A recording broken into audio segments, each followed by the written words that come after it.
Good morning students. आज आपको हम सन 2022 का set number 2 class 12 CBSE board Hindi core का एक्सप्लेन कर रहे हैं।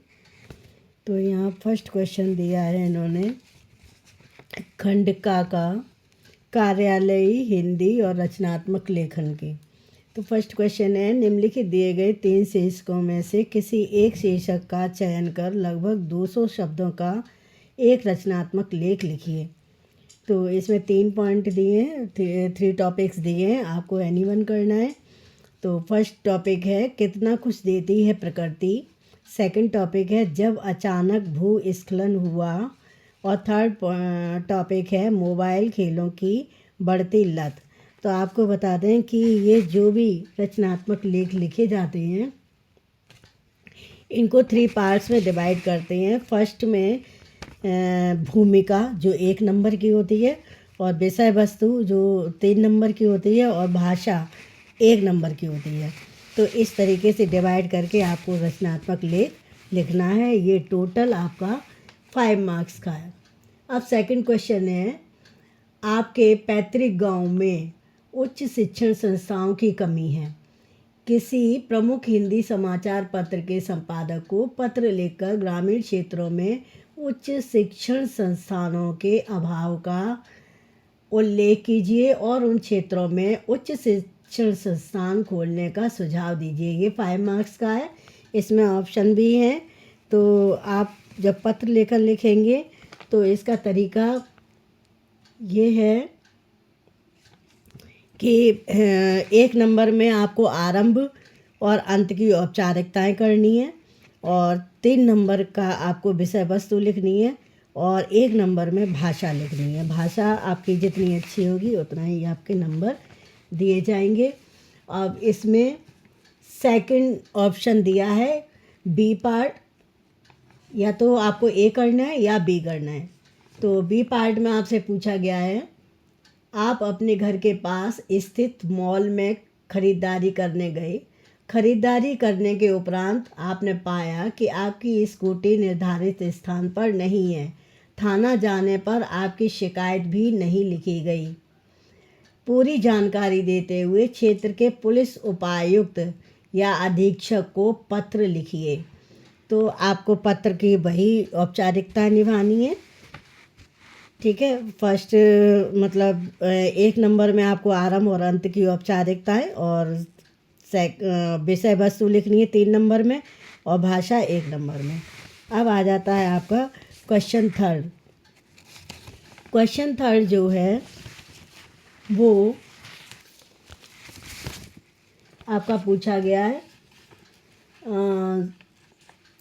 समाचार लेखन की सबसे लोकप्रिय, उपयोगी और बुनियादी शैली कौन सी है, उसकी विशेषताओं का उल्लेख कीजिए। ये आपका क्वेश्चन है 3 मार्क्स का। इसमें भी आपके लिए चॉइस है, अथवा करके दूसरा पूछा गया है। तो पहले हम इसका आंसर बताए देते हैं। ए नंबर का, फर्स्ट पार्ट का ए नंबर। तो इसका आंसर ये है कि समाचार लेखन की सबसे लोकप्रिय, उपयोगी और बुनियादी शैली उल्टा पिरामिड शैली है, और इसकी विशेषताएं हैं। सबसे फर्स्ट पॉइंट, सबसे महत्वपूर्ण जानकारी को पहले लिखा जाता है, शेष इसी क्रम में लिखते हैं। और थर्ड पॉइंट है, अंत में क्या, क्यों, कैसे, कहाँ का विस्तार किया जाता है। और फोर्थ पॉइंट में यह किसी समाचार लेखन की सबसे लोकप्रिय, उपयोगी और बुनियादी शैली है। तो इसमें एनी 2 पॉइंट्स आप लिख सकते हैं जो आपको अच्छे लग रहे हैं। अब आपका बी पार्ट, इसमें या तो आपको ए करना है या फिर बी करना है। तो बी पार्ट में आपसे पूछा गया है, विशेष लेखन से क्या अभिप्राय है, इसकी भाषा शैली संबंधी विशेषताओं का आधार क्या होता है और क्यों।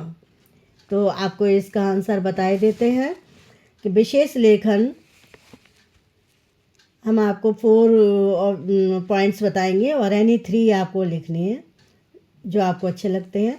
विशेष लेखन किसी विषय, पर सामान्य से हटकर गहराई के साथ किया जाने वाला लेखन है, फर्स्ट पॉइंट। सेकंड पॉइंट है संवाददाता को विशेष विषय के विषय में गहन जानकारी होना अत्यंत आवश्यक है। और थर्ड पॉइंट, भाषा सटीक, स्पष्ट और तथ्यों पर खरी होनी चाहिए। फोर्थ पॉइंट है साधारण बोलचाल की भाषा होनी चाहिए, क्लिष्टता नहीं। एनी 3 पॉइंट्स आप इसमें से लिख सकते हैं। अब आपका आ जाता है इसमें सेकंड पार्ट। सेकंड पार्ट भी आपका 2 मार्क्स का है।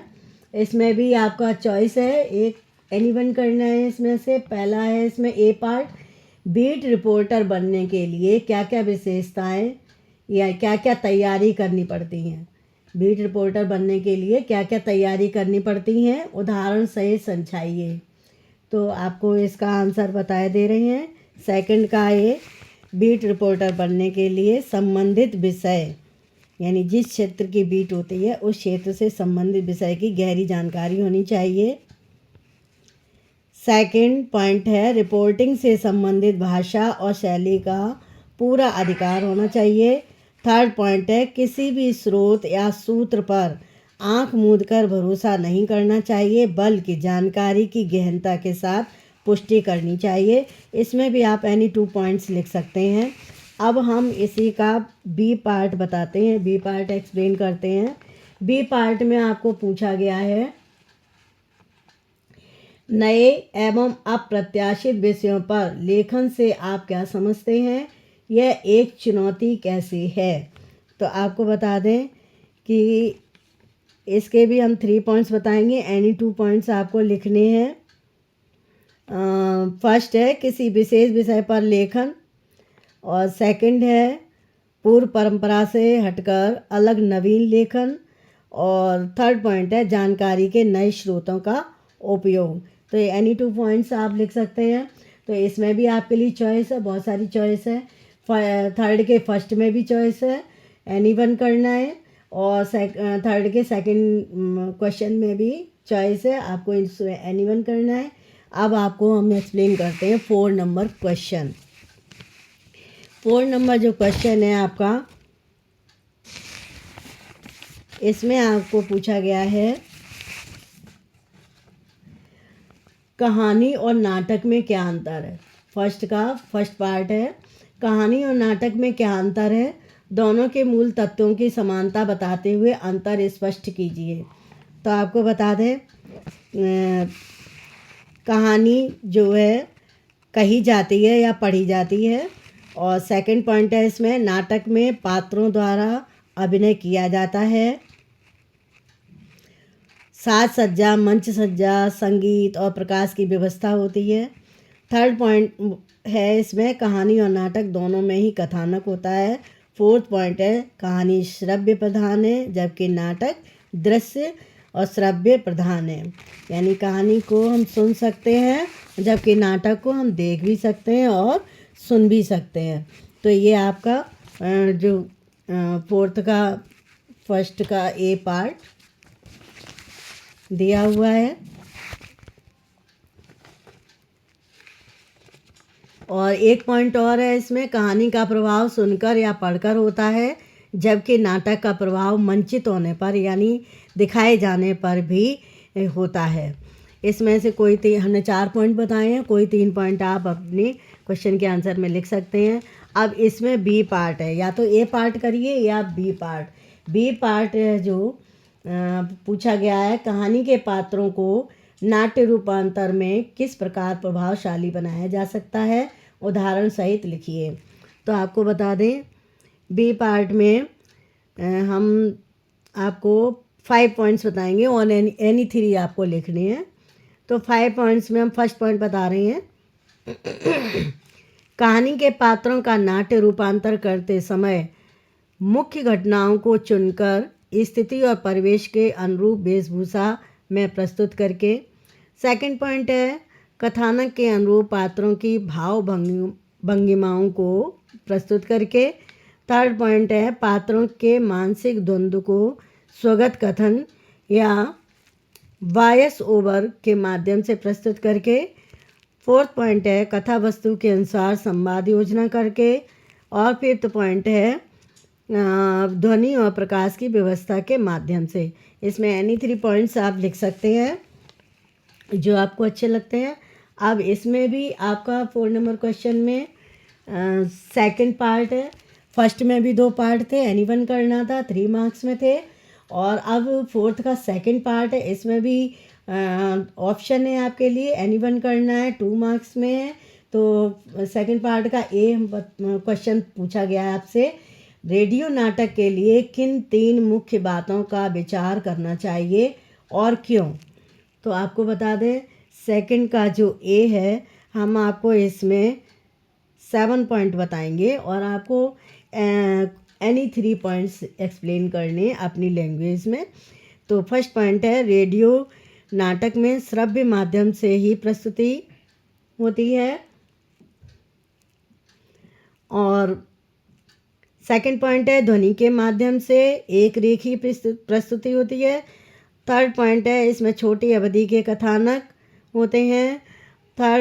फोर्थ पॉइंट है पात्रों की संख्या सीमित होती है। और फिफ्थ पॉइंट है इसमें दृश्य वर्णनात्मक होते हैं। और नेक्स्ट पॉइंट है इसका मंचन नहीं होता। और लास्ट पॉइंट है सब कुछ ध्वनि प्रभाव और संवादों के माध्यम से ही कथ्य की प्रस्तुति होती है। तो इनमें से एनी 3 पॉइंट्स आप लिख सकते हैं जो आपको अच्छे लगें, अपनी लैंग्वेज में नीट एंड क्लीन राइटिंग में लिखने हैं। अब इसमें आप तो या तो ये ए पार्ट कर सकते हैं या बी पार्ट में पूछा गया है रेडियो नाटक का लेखन सिनेमा और रंगमंच के लेखन से भिन्न कैसे है। तो आपको इसका आंसर बताए देते हैं हम। 4 पॉइंट्स बताएंगे, एनी 2 पॉइंट्स आपको लिखने हैं, ये 2 मार्क्स का ही है। तो फर्स्ट पॉइंट है रेडियो नाटक श्रव्य माध्यम है। सेकंड पॉइंट है रेडियो नाटक में सिनेमा एवं रंगमंच की भांति मंच सज्जा नहीं है। और थर्ड पॉइंट है रेडियो नाटक में वेशभूषा नहीं होती है। फोर्थ पॉइंट है रेडियो नाटक में अभिनय और भाव भंगिमा नहीं होती है। इनमें से कोई भी 2 बिंदु लिख सकते हैं, यानी एनी 2 पॉइंट्स आप लिख सकते हैं। तो ये आपका खंड का क्लियर हो गया। नेक्स्ट जो खंड का है नेक्स्ट वीडियो में देंगे। Okay, thank you.